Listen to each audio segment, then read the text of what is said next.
यदि म सत्तामा हुन्थेँ भने त तपाईँको चाहिँ राज संस्थाको त्यो पक्षधर भएर नाजायज फाइदा उठाएकोहरूको हातखुट्टा चाहिँ भाँचेर म त उहाँ सप्तकोशीमा बगाइदिइसक्थेँ।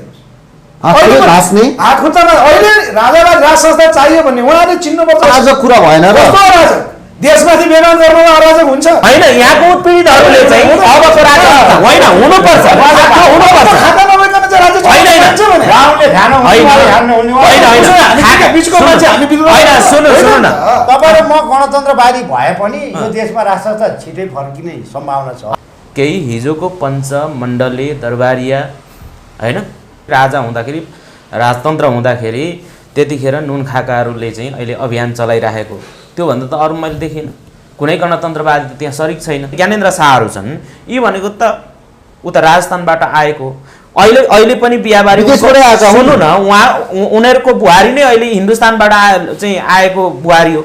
यतिखेर हामीसँग विशेष 3 जना व्यक्तिहरू हुनुहुन्छ। यताबाट सुरु गरौँ। हाम्रो पार्टी नेपालका संयोजक गोविन्द बोहरा ब्रह्माण्ड, त्यसै गरी स्वतन्त्र नागरिक समाजका संयोजक हेमिकर छिलवाल, त्यसै गरी MNO मङ्गल नेसनल अर्गनाइजेसनका केन्द्रीय सदस्य जीवन मङ्गल अर्थात् जीवन राई हुनुहुन्छ। यहाँहरू 3 जनालाई स्वागत छ। धन्यवाद। अब समसामयिक राजनीति विषयमा कुराकानी गरौँ। पहिले चाहिँ हिन्दीक्रम सरबाट जान चाहन्छु। अहिले माइती घरमा उभिराख्नु भएको छ 1-1 घन्टा के का लागि? राजा ल्याउनको लागि हो कि आउने भएर तपाईँ त्यहाँ उभिराख्नु भएको छ? राजा त कहीँ गएको छैन, यहीँ छन्। तर हामीले उठाए चाहिँ के हो भन्दाखेरि नेपालको सन्दर्भ चाहिँ भौगोलिक दृष्टिकोणले र भूगोलको हिसाब र उत्तरमा चीन र दक्षिणमा भारतको जुन विशाल घनत्व छ र मुलुकलाई अविभाज्य राख्नको लागि हामी राजनीति परिपक्व नहुँदासम्म चाहिँ राष्ट्रपतीय प्रणाली चाहिँ त्यति सुटेबल छैन। किनभने यो भन्ने कुरा चाहिँ किन हामीले उठायौँ भने 2007 सालमा प्रजातन्त्र आयो, 18 सालमा प्राइमेरी स्कुल खुल्यो।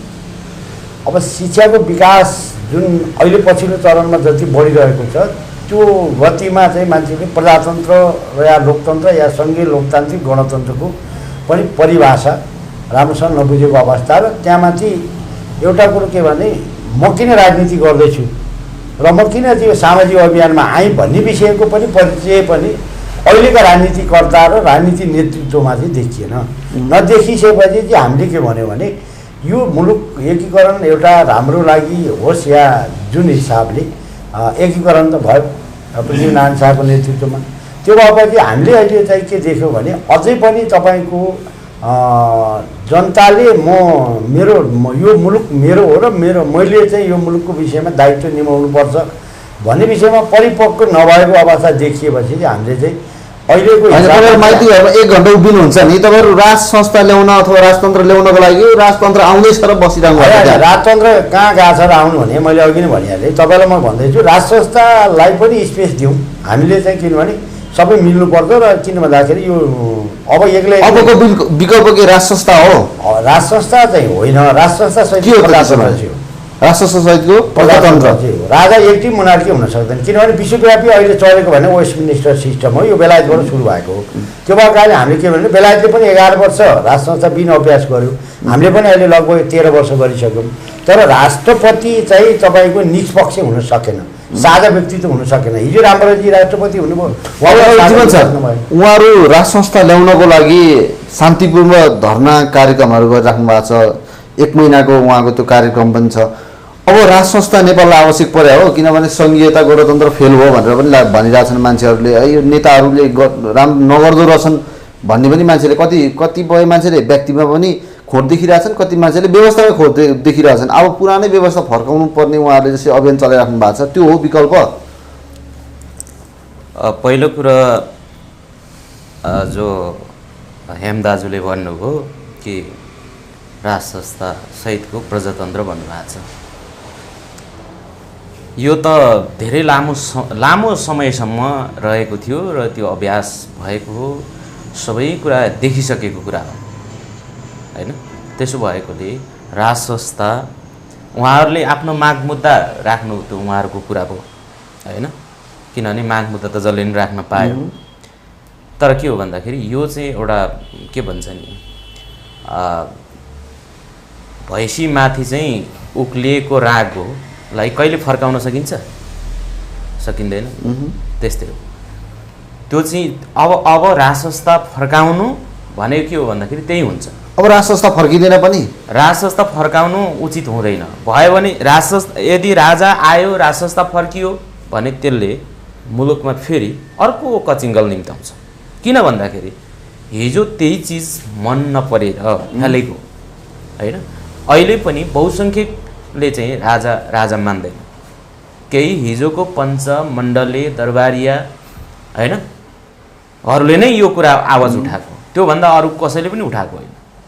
केही हिजो राजा होइन, अहिले चाहिँ धेरै मान्छेहरूले राज संस्थाको कुरा गरिरहेका छन् क्या। राजा के अरे राज संस्था हुँदाखेरि, राजा हुँदाखेरि, राजतन्त्र हुँदाखेरि त्यतिखेर नुन खाकाहरूले चाहिँ अहिले अभियान चलाइराखेको, त्योभन्दा त अरू मैले देखिनँ। कुनै गणतन्त्रवादी त्यहाँ सरिक छैन होइन। त्यसो भएकोले हेर्नुहोस् त, गणतन्त्रको नायक भनेर धेरै मान्छेहरूले चिन्छन् पनि। सङ्घीयता गणतन्त्र धर्म ल्याउनको लागि सबैभन्दा ठुलो भूमिका खेल्नुभएका जनयुद्धका नायक भनेर चिनिने प्रचण्डज्यूले भन्नुभएको सुन्नु भएन? अहिलेका राष्ट्रपति भन्दाखेरि त राजाहरूको सम्मान थियो भनेर भन्नु खोज्नुभएको, त अहिलेको भन्दा त्यही ठिक रहेछ भन्ने होला नि होइन? त्यो आशय कुन तरिकाले आयो भन्ने कुरा चाहिँ हामीले हेर्नुपर्छ। प्रचण्डले जुन कुरा बोले त्यो कुरा मैले कसरी बुझ्छु भन्दाखेरि, हो हिजो राजा हुँदाखेरि राजाले जसरी भए पनि यता सेना आफ्नो वरिपरि राखेर भए पनि जनतालाई त्रसित बनाएर चाहिँ होइन आफू सम्मानले नै बसेका हुन्, त्यो कुरामा नो डाउट, बुझ्नुभयो नि। तर अहिलेको एउटा चाहिँ सार्वभौम एउटा चाहिँ जो लोकतन्त्र गणतन्त्रका चाहिँ नागरिकहरू त्यो अब रुचाउँदैनन्। र अर्को कुरो के हो भन्दाखेरि राजाले जुन सम्मानले चाहिँ जीवन बिताए भनेर प्रचण्डले भने नि, त्यो यो माने भने कि अहिलेको राष्ट्रपति चाहिँ के भयो भन्दाखेरि एउटा चाहिँ केपी ओलीको पकेटको व्यक्ति जस्तो भयो के।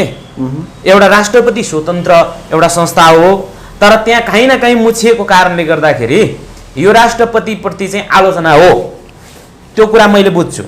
तर मैले सिधै के बुझ्दिनँ भन्दाखेरि प्रचण्डले राजै फर्काउँछन् भन्ने कुरा चाहिँ म बुझ्दिनँ। हुन त के हुन्छ भन्दाखेरि अब दिलीराम खनालले भन्नुहुन्छ एउटा अन्तर्वार्तामा मैले सुनेको थिएँ कि ब्राह्मण चाहिँ लोभी हुन्छ अरे, लोभले नै ब्राह्मण बिग्रियो भनेर चाहिँ उहाँले एउटा श्लोकसहित भन्नुहुन्छ क्या। किन भन्दाखेरि अब आफूलाई कता आफ्नो स्वार्थ चाहिँ जता ढल्किँदाखेरि चाहिँ आफ्नो स्वार्थ चाहिँ होइन पूर्ति हुन्छ नि त्यतातिर लागिदिन्छन् क्या धेरै जसो, किनभने इतिहासले त्यही देखाउँछ। त्यसो भएकोले अब विश्वास गर्न त सकिँदैन, तर मैले त्यो भाव चाहिँ त्यसरी बुझ्छु। अब गोविन्द सर, तपाईँ अलिकति विश्लेषणात्मक खालको पनि अभिव्यक्तिहरू दिनुहुन्छ। उहाँले भन्नुभयो, हिमसरले भन्नुभयो अबको आवश्यकता राज संस्था भन्नुभएको छ। उहाँले भनिराख्नु भएको छ राज संस्थाको कुनै औचित्य छैन, त्यो फर्काउन आवश्यक छैन भन्नुभएको छ। कसरी हेरिराख्नु भएको छ दुईजनाको अभिव्यक्तिलाई? म प्रथमत हाम्रो हेमजीसँग म माफी माग्छु। अब यो हाम्रो वैचारिक बहसको कार्यक्रमै बन्ला, व्यक्तिगत रूपमा म उहाँलाई निकै सम्मान गर्छु होइन। मैले राज संस्था फर्काउने मान्छेमा इमान्दारपूर्वक है, अब बरु प्रधानमन्त्री निष्ठापूर्वक लाग्नु भएन शपथ अनुसार, उहाँ निष्ठापूर्वक लागेको मान्छे मध्येमा मैले एउटा उहाँ र अर्को एकजना हाम्रो के खड्का भाइ पशुपति खड्का, उहाँ दुईजनालाई मैले देखाएँ हो। पशुपतिजीसँग त मेरो एकपल्ट चिया खाँदा कुराकानी भएको छ, औपचारिक परिचय त्यस्तो लामो छैन। यो वैचारिक बहस भएको हुनाले अन्यथा नलिनु होला मेरो आग्रह। अब जीवन मङ्गलजीको विषयमा एमएनएको विषयमा त मलाई थाहा पनि छैन अहिलेसम्म, उहाँहरूको उद्देश्य के हो, यो नेपाललाई कस्तो बनाउन खोजिरहनु भएको छ अहिले क्रमशः आउँला, मलाई यो विषय थाहा नभएको हिसाबले यो भन्न चाहन्छु। पहिला अर्को विषय जो यो लोकतन्त्रको अभ्यास अहिले हामी गरिरहेछौँ नि, लोकतन्त्र आफैमा प्रजातन्त्रको चाहिँ एउटा बजार पनि हो होइन। प्रजातान्त्रिक अभ्यासको बजार हो भनेको हामी सबैले आफ्नो विचार स्वच्छ तरिकाले चाहिँ राख्न सक्छौँ नि, र आम जनताले जसलाई मन पराउनुहुन्छ त्यसलाई शासक बनाउँछन्। हामीले अहिले अँगालिरहेको संविधानको मूल मर्म त त्यही हो नि। त्यसकारण विचारको प्रतिस्पर्धा सबैले गर्न पाउनुपर्छ। अब यसमा जीवनजीले भन्नुभएको कुरा, उहाँले भन्नुभएको कुराहरू, अब हामीले भनेको कुराहरू पनि मूल चाहिँ यही हो। अब यहाँ के आवश्यक छ के छैन भन्ने कुरा चाहिँ अब हाम्रो भनाइ त हामीले पटक पटक राख्दै आएका छौँ। हामी किन सकिएका अहिलेसम्म आजको नेपाली जनताको स्थिति र नेपालको चाहिँ यो स्थिति किन भयो भन्दा आजसम्म हामीले चाहिँ जुन संविधान बनायौँ, ऐन बनायौँ, कानुन बनायौँ र त्यसलाई चाहिँ शासकले पालना जे गर्नु पर्थ्यो त्यो नगरेको कारणले हामी सबै आजसम्म बेमान भयौँ। हामीले आफ्नो नेपालको चाहिँ स्पष्ट मार्गचित्र राष्ट्रिय नीति नै बनाएर अगाडि बढ्न सकेनौँ अहिलेसम्म, होइन। हाम्रो चाहिँ दुर्भाग्य हो। त्यसकारण अबको राज्य व्यवस्था सहित नयाँ राज्य व्यवस्था भनौँ अथवा अबको यो सरकार परिवर्तन पछि बन्ने नयाँ सत्ताले चाहिँ नेपाली जनताको इच्छा आकाङ्क्षा जे छ त्यसलाई चाहिँ ग्यारेन्टीका साथ पुरा गर्ने प्रतिबद्धता सहितको नयाँ राज्य व्यवस्था बन्नुपर्छ। नयाँ राज्य व्यवस्था भनेको के हो? नयाँ राज्य व्यवस्था भनेको मूलतः यो संविधान नेपाल विपरीतको संविधान हो। यसमा कतैबाट चाहिँ डाउट गर्ने ठाउँ छैन। हामीले धेरै चर्चा गरिसक्यौँ। यो संविधान हुबहु कार्यान्वयन हुन सक्दैन भन्ने कुरा आजको स्थिति बोल्यो सबभन्दा ठुलो। मैले योभन्दा पहिला गणतन्त्रवादीले यो गरे, राज संस्थावादीले यो गरे भन्ने कुरा म त्यस्ता चाहिँ त्यो अलिक तल्लो स्तरको हुन्छ हाम्रो लागि, म त्यो विश्लेषण गर्दिनँ, होइन। आजसम्मको निचोड त यही हो, नेपाली जनताको अवस्था हो नि त, होइन। हामी सबै चाहिँ कुन स्थितिमा छौँ अवस्थाले बोल्यो सबै गलत कुराहरू भनेको।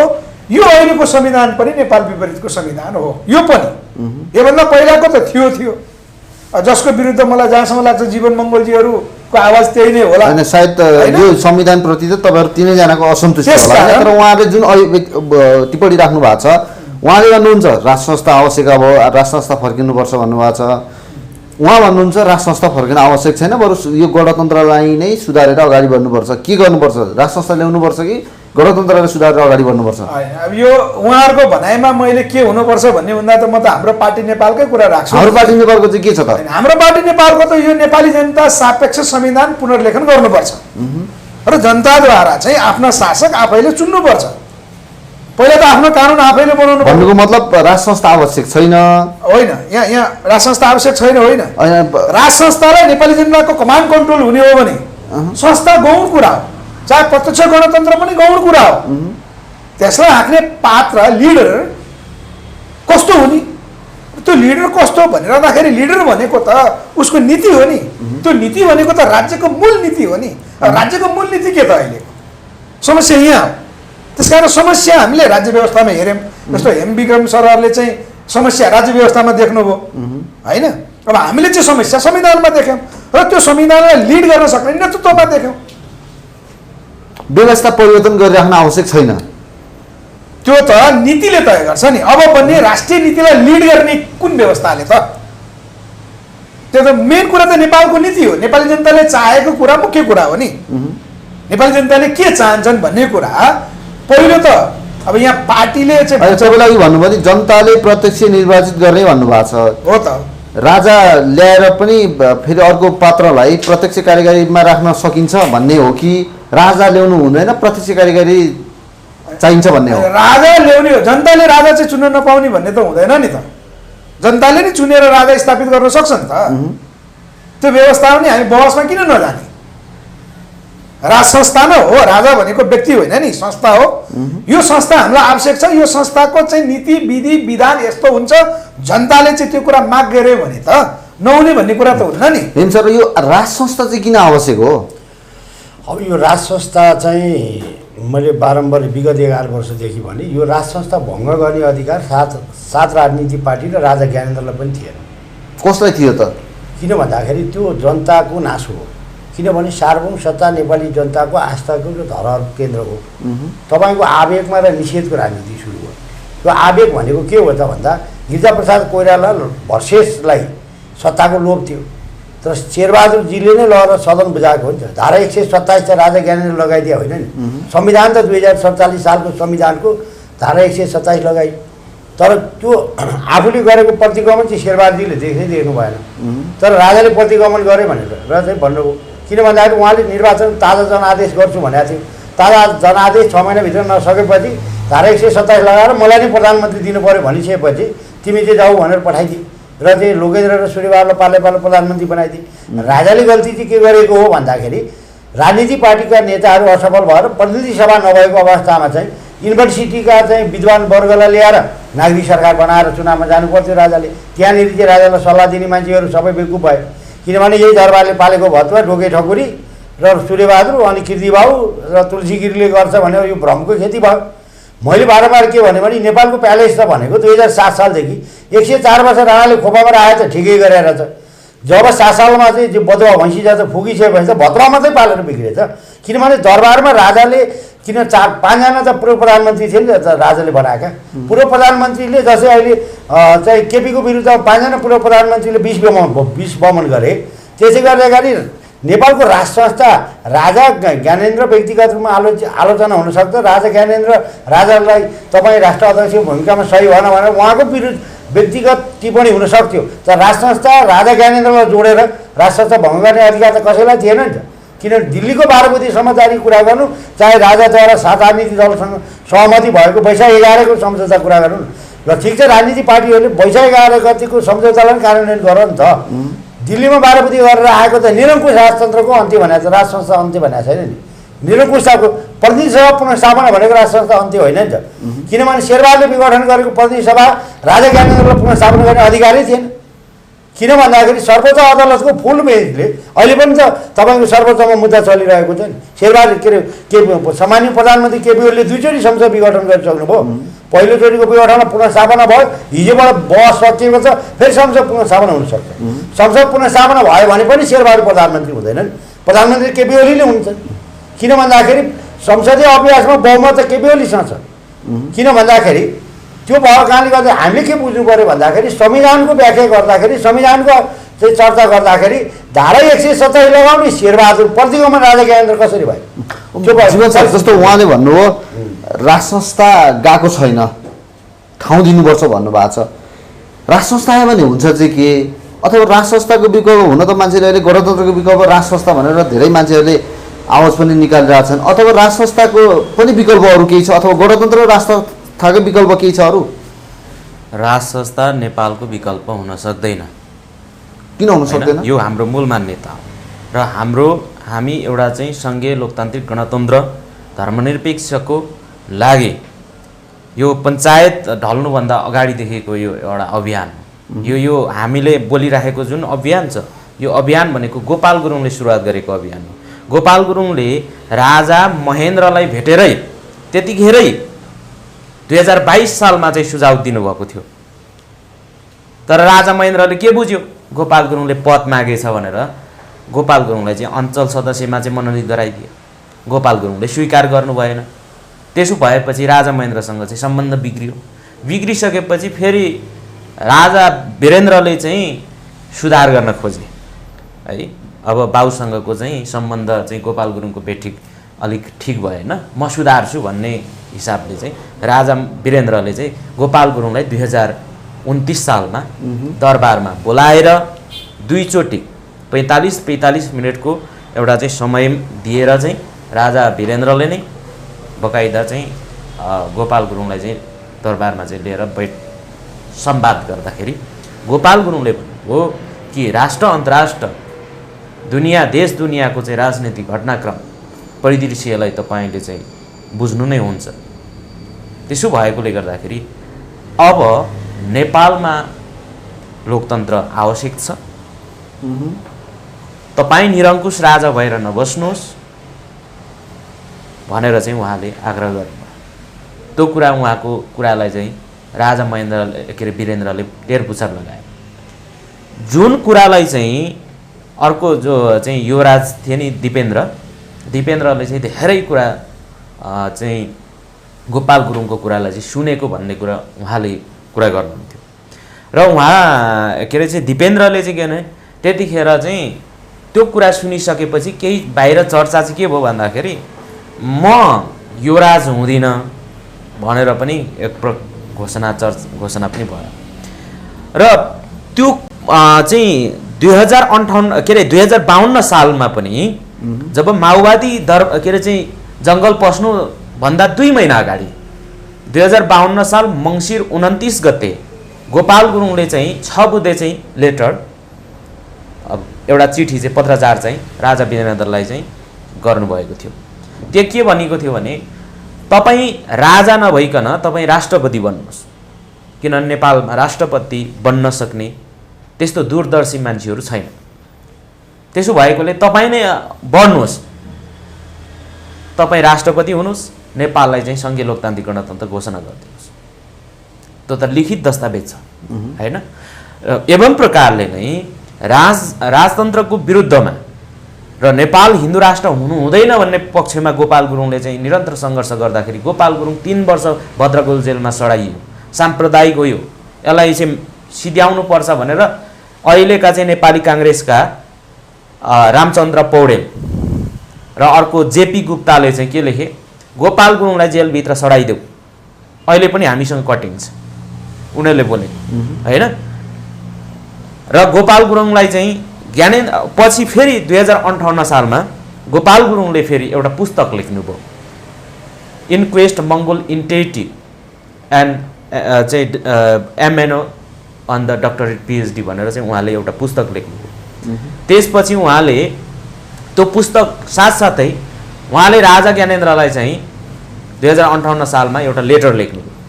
लेटर के लेख्नुभयो, मैले वीरेन्द्रलाई पनि सुझाव दिएँ र तपाईँलाई पनि दिँदैछु कि तपाईँ साँच्चीकै दूरदर्शी एउटा व्यक्तित्व हो भने तपाईँले नेपाललाई चाहिँ अब राजतन्त्रात्मक होइन सङ्घीय लोकतान्त्रिक गणतन्त्रात्मक व्यवस्था घोषणा गरेर तपाईँ आजीवन राष्ट्रपति बन्नुहोस्। तपाईँले संसारलाई ल नेपालको राजा चाहिँ यस्तो छ भनेर तपाईँलाई मान्नेछन्, पुज्नेछन्, एउटा प्रेरणाको स्रोत मान्नेछन् भनेर गोपाल गुरुङ लेख्नु भएको छ होइन। त्यसो भएकोले होइन अहिले चाहिँ मान्छेहरूले किन राज संस्थाको कुरा गरिरहेछन् भने कि आवाज अलिक ठुलो आइरहेछ कि होइन, यो आवाज आउनु कुनै ठुलो कुरो नौलो कुरो होइन। राजा आऊ देश बचाऊ, राजा बचाऊ भनिरहेछन् कि राजा आऊ, हिजो राजा आऊ देश बचाऊ भनेर त हिजो पनि भनेका थिए, आज पनि भनेकै छन्, राजालाई चाहिँ जय जयकार गरेकै छ नि। त्यो कुरा त के भइरहेछ, राजा लोकप्रिय भइरहेछन् भन्ने तपाईँले पहिले मूल्याङ्कन गर्नुभएको छ। मान्छेलाई के छ भन्दाखेरि मान्छेले जसरी पढाए, जसरी टिचिङ गर्यो नि, जसरी चाहिँ उसलाई सिकायो त्यस्तै हुने हो। किनभने 2017 सालमा जब राजा महेन्द्रले कुशासन स्थापित गरे, पञ्चायत शासनको स्थापना गरे, त्यसपछि सबैलाई लगाम लगाएर एउटा महेन्द्र राष्ट्रवाद भन्छ नि, एक धर्म, एक भाषा, एक देश भन्ने खालको के अरे चाहिँ एक चाहिँ संस्कृति भनेर चाहिँ जुन एउटा नारा लगायो। अनि पढाए के त भन्दाखेरि संस्कृत भाषामा होइन, संस्कृत भाषाहरू चाहिँ स्थापना के अरे चाहिँ भाषामा चाहिँ पाठ्यक्रम निर्धारण गरिदिने। अनि महेन्द्रमाला भनेर चाहिँ पुस्तक लेखाएर 1 कक्षादेखि 10 कक्षासम्म होइन क्रमिक रूपमा, धारावाहिक रूपमा कसको प्रशस्तिमा, राजाहरूको प्रशस्तिमा चाहिँ इतिहास के अरे चाहिँ पढाइयो। पढाइसकेपछि त्यतिखेरका मान्छेहरूले चाहिँ के सोचे भन्दाखेरि राजा भनेको त साह्रै महान रहेछ, राजा भनेको त एकदमै चाहिँ राष्ट्रप्रेमी, राष्ट्रभक्त रहेछ। किनभने देखाइएकै त्यही थियो नि होइन। किनभने अहिलेका चाहिँ उहाँहरूको भनाइमा के छ भन्दाखेरि अहिले राजा महेन्द्रलाई त राष्ट्रवादी भनेर पनि चिन्छन् नि, सबैले उदाहरण दिन्छन् नि। एकैछिन म कन्टिन्यू सक्छु नि। अहिलेको उहाँहरूको भनाइ के छ भन्दाखेरि गणतन्त्रवादी, गणतन्त्रको पक्षमा वकालत गर्ने त जनताै देख्नुहुन्न, उहाँले देख्नुहुन्छ। गणतन्त्रको पक्षमा वकालत गर्ने, गणतन्त्रको पक्षमा लड्नेहरूलाई त उहाँ कुनै समयमा त्यतिखेरका राजावादीहरूले देशद्रोही भने, विखण्डनकारी भने, अहिले पनि बनिरहेको छ होइन र, साम्प्रदायिक बनिरहेको छ। अहिले जो संविधानको विपरीत राजतन्त्रको कुरा उठिरहेको छ नि, जो चिज संविधानले प्रोटेक्ट गरिसक्यो त्यो चिजको के अरे चाहिँ अहिले त्यो कुरा लिएर चाहिँ उहाँहरू सडकमा चाहिँ उत्रिनु भएको छ नि, छ कि छैन? त्यो सुविधा कसले दियो त? गणतन्त्र संविधानले दियो, दियो कि दिएन? अभिव्यक्ति स्वतन्त्रता। हिजो राजाको पालाउ के थियो? राजा के यहाँ चाहिँ त्यतिखेर अलिकति चाहिँ सत्ताको विरुद्धमा चाहिँ धावा बोल्यो भने त्यसलाई जेल हाल्ने, जेल भोग्ने त कैयौँ छन्। हाम्रै मङ्गोल नेसनल अर्गनाइजेसनका कैयौँ साथीहरू, कृष्ण बहादुर तामाङले चाहिँ पुस्तक बाँड्यो भनेर, पर्चा बाँड्यो भनेर चाहिँ पक्रेर 1 महिना हिरासतमा थुनायो। अनि चाहिँ के अरे चाहिँ यो 2054-55 सालतिर 56 सालतिरको चुनावमा दोलखा जिल्लामा हाम्रो चाहिँ सङ्गठनको बोर्ड राख्नु खोज्दाखेरि त्यतिखेर के भयो, जलान्धर पाक्रिन र एकछिन जलान्धर पाक्रिनलाई चाहिँ 1 महिनासम्म चाहिँ हिरासतमा राखेर त्यो जलान्धर पाक्रिन भन्ने मान्छेलाई चाहिँ अहिले पनि त्यो मान्छे एकदमै चाहिँ पागल जस्तो बनाइदियो।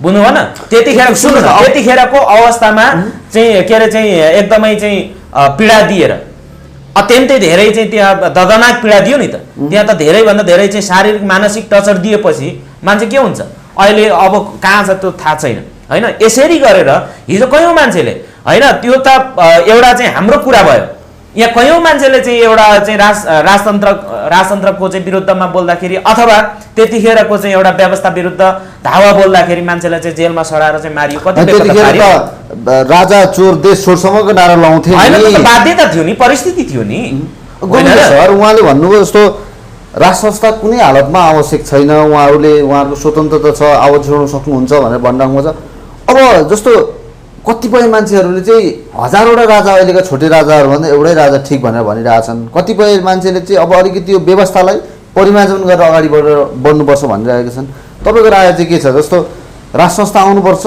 अथवा गणतन्त्र अहिलेको गणतन्त्रलाई परिमार्जन गरेर अगाडि बढ्नुपर्छ होइन मूल कुरा त हामीले के बुझ्नु पऱ्यो भने यो बहसलाई चाहिँ अलिकति अन्यत्र नलैकन मैले देखेको मङ्गलजीहरूले के भन्न सक्नु पर्थ्यो भने सरी जीवनजीहरूले राज संस्थाका पालामा भएका कमी कमजोरीहरूको व्याख्या गर्नु परेन जस्तो उहाँले भन्नुभयो सङ्घीय लोकतान्त्रिक गणराज्य भयो भने ठिक हुन्छ भन्ने उहाँहरूको कन्सेप्ट हो होइन त्यो बेलाको राज संस्थाले यदि त्यो कन्सेप्टलाई सुनिदिएको भए त्यो भनेको त गणतन्त्र हुनुपर्छ भन्ने होइन नि उहाँहरूलाई हेप्पेको दब्बिएको उहाँहरूको चाहिँ भाषा धर्म संस्कार संस्कृतिलाई चाहिँ एक भाषा एक धर्मको नाममा दबाएको पो त्यो वैज्ञानिक थियो कि थिएन भन्ने एङ्गलले हेर्ने हो भने त्यसमा हामी पनि भन्छौँ त्यो दबाइएको थियो मान्छेको वृद्धि विकासको लागि क्षमता अभिवृद्धिको निमित्त चाहिँ आफ्नो सानो उमेरमा आफू जहाँ हुर्क्यो होइन जस्तो उहाँ राई हुनुहुन्छ भने राई समुदायको चाहिँ भाषा धर्म संस्कार संस्कृतिबाटै पढ्न जाने भने बल्ल ठुलो क्लासमा आएपछि अरू अन्तर्राष्ट्रिय भाषा पढ्न सकिन्छ नि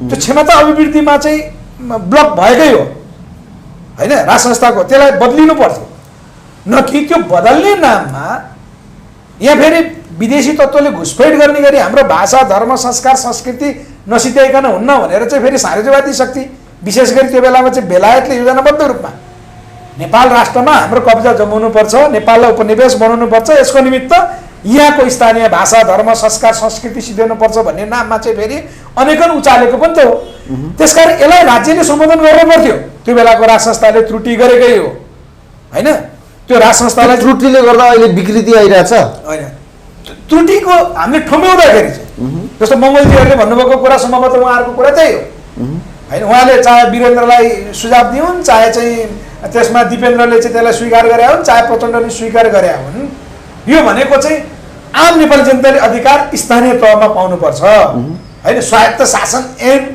लागू हुनुपर्छ भने हो त्यसलाई झन्डै झन्डै अलिकति चाहिँ सम्बोधन गर्न खोजेको 2056को स्थानीय स्वायत्त शासनले छुन खोजेको पनि हो तर के पुग्दैन थियो भने मैले अहिले पनि भने समस्या संविधानमा थियो व्यवस्थामा होइन र त्यो व्यवस्थाले संविधानलाई परिवर्तन गर्न सक्थ्यो जस्तो हामीले सुनिअनुसार अब त्यो मान्छे त बितेर गइसके महेन्द्रले 2027 सालमा आफू मर्न 1 वर्ष अगाडि चाहिँ तपाईँको एकजना शम्भु नाम सुनेको मैले शम्भु गेवाली उहाँ मार्फत यो जनताले चाहेको संविधान कस्तो भनेर चाहिँ एउटा ड्राफ्ट बनिसकेको थियो भन्ने कुरा छ होइन अब पछि हुँदा चाहिँ बहुदलीय प्रतिस्पर्धाको कुराकानी आयो 46को परिवर्तन आयो तर त्यहाँ पनि हाम्रो त्रुटि के भयो भने नेपालको आगामी अघि उहाँ दबिएको कुराहरू राज संस्थाका कमी कमजोरीहरू होइन के थियो त भनेर चाहिँ हामीले सम्बोधन संविधानमा गर्न सकेनौँ त्यसको परिणाम अहिले भएको अब अहिले चाहिँ अधिकांश मान्छे किन राज संस्था भनिरहेछ भन्दा मान्छे त पुरानो चाहे मङ्गलजीले लाउनु भएको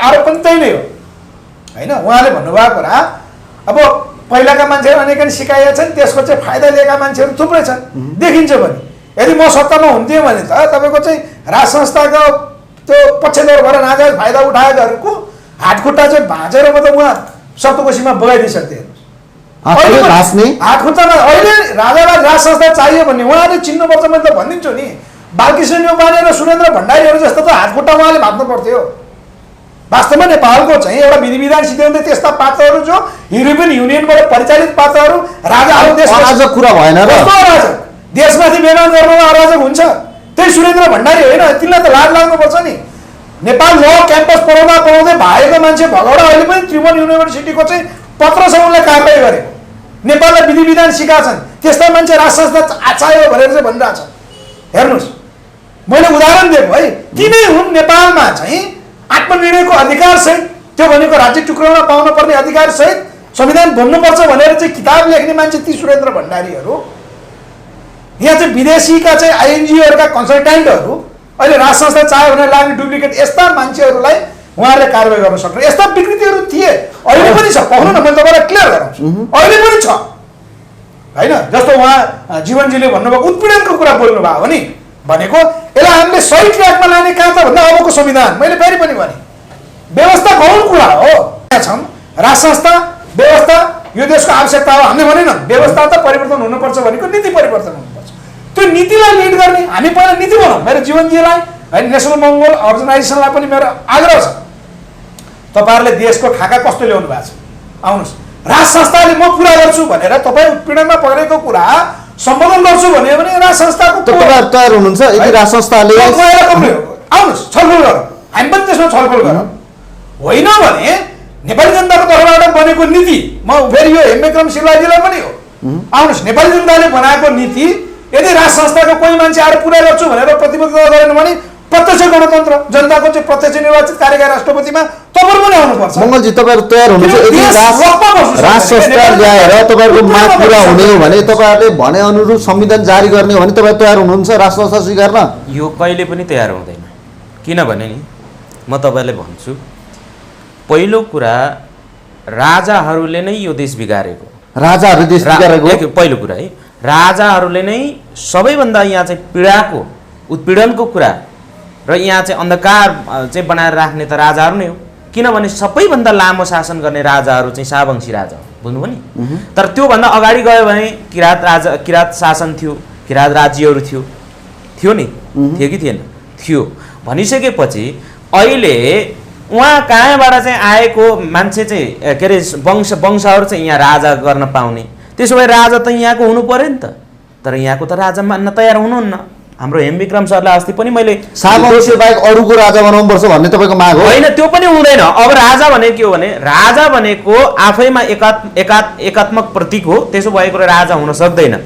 किन भन्दाखेरि उहाँले चाहिँ बेलायतको कुरा गर्नुहुन्छ होइन, चाहिँ थाइल्यान्डमा राजा छन्, जापानमा छन्, तर त्यहाँको राजा र नेपालको राजामा 100% डिफरेन्स। के फरक छ? के फरक छ भन्दाखेरि त्यहाँको राजा एकदमै चाहिँ राष्ट्रवादी छन्, यहाँको राजाहरू चाहिँ के छन्? यहाँको राजा 100% राष्ट्रवादी छन्, विकासवादी छन्, न्यायवादी छन्। र अर्को कुरा, त्यहाँको राजा र जनता चाहिँ के हो भन्दाखेरि एउटै नस्ल। अहिलेको जुन अहिले राजेन्द्र के अरे चाहिँ ज्ञानेन्द्र शाहहरू छन्, यी भनेको त उता राजस्थानबाट आएको, अहिले पनि बिहाबारी सुन्नु न, उनीहरूको बुहारी नै अहिले हिन्दुस्तानबाट चाहिँ आएको बुहारी हो। बुहारी त हिन्दुस्तानकै हो। आउनुभन्दा उहाँहरूको काम कर्तव्य, उहाँहरूको भूमिकालाई मान्छेले भूमिकाको कुरा छोडिदिनुहोस्। हामीले यो राजाहरू यहाँ जुन अहिलेको शाहवंशी राजाहरू छन्, ती राजाहरू राजा हामी मान्दैनौँ के, यी राजै होइन। यो राजा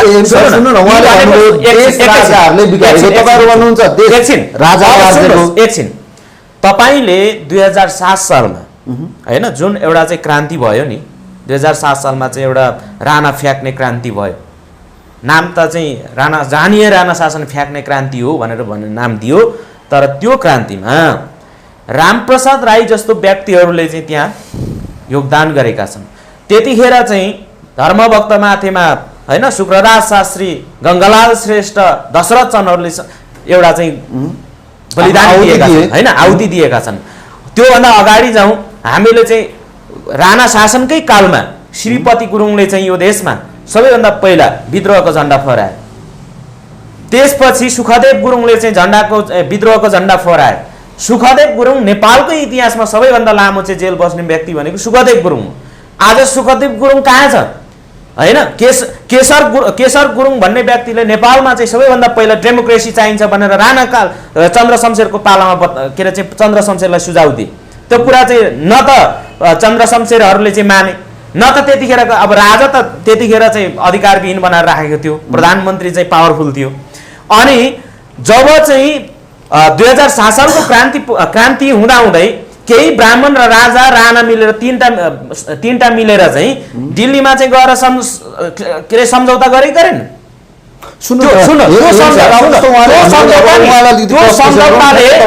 एकैछिन म क्लियर गरिदिन्छु। त्यो सम्झौता नै सबैभन्दा घातक थियो। किन भन्दाखेरि रामप्रसाद राईले त्यसको विरुद्धमा चाहिँ के अरे विद्रोह गर्दै सिंहदरबार समेत चाहिँ कब्जा गर्न चाहिँ भ्याएका थिए।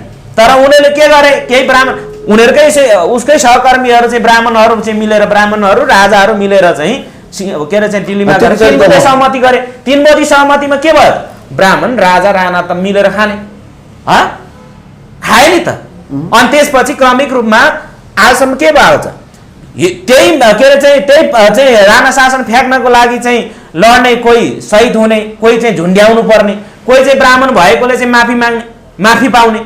अब ब्राह्मण चाहिँ 7 गाई मारे बराबर चाहिँ पाप हुन्छ, ब्राह्मणलाई मार्नु हुँदैन। टङ्क प्रसाद आचार्य चाहिँ प्रधानमन्त्री भयो यो देशमा। यस्तो देशमा अब राजाको कुरा चाहिँ उहाँले भन्नुभयो विदेशका राजाहरू अलिक राष्ट्रवादी हुन्छन्, नेपालको राजा राष्ट्रवादी छैनन् भनेर भन्नुभएको छ हो। र उहाँले भन्नुभयो देश राजाहरूले बिगारेका हुन्। तपाईँहरू भनिराख्नु भएको छ यो देश राजाहरूले चाहिँ बनाएका हुन् भनेर भनिराख्नु भएको छ। कुरा मिलेन ठ्याक्कै। नेपाल एकीकरणदेखिकै कुरा जोड्नुभयो उहाँले। नेपाल एकीकरण गर्दाखेरि अब लिम्बुवाङ खुम्बुवाङसँगको जुन किबोर्ड थियो, बडामारा धिरा पृथ्वीनारायण शाहले त्यसलाई स्वीकार दिएकै हो। र काठमाडौँको न्यायको कुमारी दर्शन थियो, त्यो पनि स्वीकार दिएकै हो। अब जहाँसम्म आयो नेपालको राजाहरूले देश बिगारे भन्दा, देश बिगारे राष्ट्रवादी छैनन् होइनन् होइन। म यही भन्छु, राजा नेपालको राजाहरू भनेको हिन्दुस्तानबाट आएर आफ्नो साम्राज्य फैलाएको हुन्। यो भन्न कुनै दुई मत छैन। किन भन्दाखेरि अब सुन्नु तपाईँले जुन भन्नुभयो नि राजा राष्ट्रवादी छैनन्, देश राजाहरूले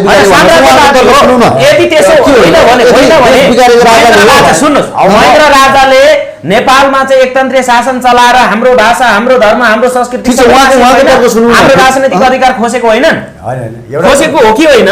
पहिला मेरो कुरै सुनेको छैन के तपाईँ एउटा तपाईँ त त्यसको जे राजाको आसेपासे भएर तपाईँहरूको समुदायले त खायो नि त।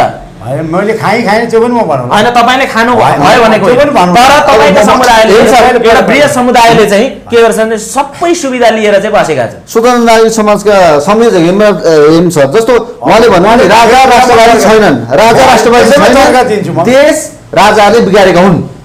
हाम्रा देशका राजाहरू शाह भन्ने विषयपछि उहाँले हिन्दुस्तानबाट आएको भन्ने उहाँले आरोप लगाउनुभयो। त्यो कुरामा पनि म तर्क दिन्छु। नेपालका शाहहरू भनेको स्याङ्जाका आलमदेवीका खाँड हुन्। यिनीहरू भाँडा व्यापार गर्ने नाममा लमजुङ आए। लमजुङमा चाहिँ दौडिएर चाहिँ राजा हुने प्रस्ताव थियो घलेहरूमा। त्यस पछाडि एउटा कसुडी दिएर तपाईँको दौडमा भाग लिए।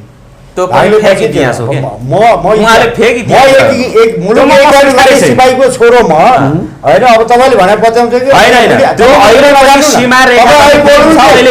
तपाईँ बोल्नु नि, म चुप लागेँ। तपाईँ विचारको कुरा सुनौ न अनि पछाडि म बोलेँ, अनुशासनमा बसौँ न, तपाईँलाई मन नपर्ला नि मेरो कुरा। त्यस पछाडि एउटा कसुडी दिएर दौडमा भाग लिइसकेपछि त अब उनले जिते। उता भाँडा व्यापारी दौडिन्थ्यो।